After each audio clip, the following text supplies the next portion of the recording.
আল্লাহ যাকে মাফ করতে চাইবেন তাকে একটা পর্দার আড়ালে নিয়ে যাবেন, জিজ্ঞেস করবেন, এই বান্দা এইসব কাজ করছো? এখন আল্লাহ জিজ্ঞেস করতেছেন, সে তো ভয়তে অস্থির হয়ে যাবে, কেন্দ্রে পাগল হয়ে যাবে, আল্লাহ করে ফেলছি, আমার মাফ করে দাও। আল্লাহ পাক তার জবানে সমস্ত পাপের কথা শুনে সে যখন অনুতপ্ত হয়ে কাঁদতে থাকবে, আল্লাহ বলবেন, যা মাফ করে দিলাম, জান্নাতে চলে যা। এইটা হচ্ছে হিসাবে ইয়াসির। আল্লাহুম্মা হাসিবনি হিসাবান ইয়াসিরা। কাবা শরীফ মানুষ যখন তাওয়াফ করে, এই তাওয়াফের ষষ্ঠ তাওয়াফে একটা দোয়া আছে।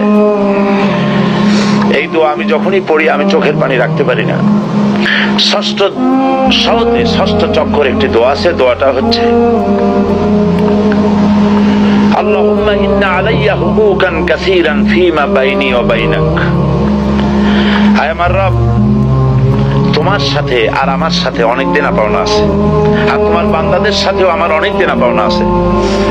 তা আমি তোমার বান্দাদের কাছে যে বিষয় ঋণী আছি, সেই ঋণ পরিশোধের জন্য তুমি আমাকে যোগ্যতা দাও, পরিশোধের তৌফিক দাও। আর আমার কাছে তোমার দেনা আছে, তা আমার কাছে তোমার যে দেনা আছে সব দেনা তুমি শোধ করে দিয়েছো। আমার চোখ দিয়েছো, মুখ দিয়েছো, কান দিয়েছো, স্বাস্থ্য দিয়েছো, বউ দিয়েছো, বাচ্চা দিয়েছো, টাকা দিয়েছো। আমার কাছে সৃষ্টি করে তোমার যা দেনা ছিল তুমি সব তো শোধ করে দিয়েছো, কিন্তু তোমার দেনা তো আমি কিছুই শোধ করতে পারিনি। তোমার দেনা আমার শোধ করার একটা পথ আছে মাবুদ, সেই পথটা হলো তুমি আমার মাফ করে দাও।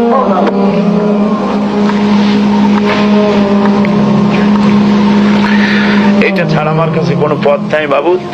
তুমি যদি কিয়ামতের দিন আমাকে প্রশ্ন করো যে যৌবন কাটাইছো কোন পথে, আমি তো জবাব দেওয়ার পথ রাখি নাই। আমি তো আমার যৌবনকে নষ্ট করে ফেলেছি। তুমি যদি প্রশ্ন করো টাকা পয়সা কামাই করেছো কোন পথে, আমি তার জবাব দেওয়ার পথ রাখি নাই। যদি প্রশ্ন করো কোন পথে খরচ করেছো, আমি সেটারও পথ রাখি নাই, নষ্ট করে ফেলেছি।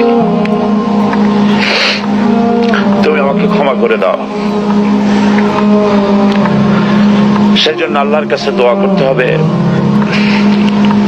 রব্বানা আতিনা ফিদ দুনিয়া হাসানাতান ওয়া ফিল আখিরাতি হাসানা ওয়া কিনা আযাবান নার ওয়া আদখিলনাল জান্নাতা মাআল আবরার ওয়া আদখিলনাল জান্নাতা বিগাইরি হিসাব।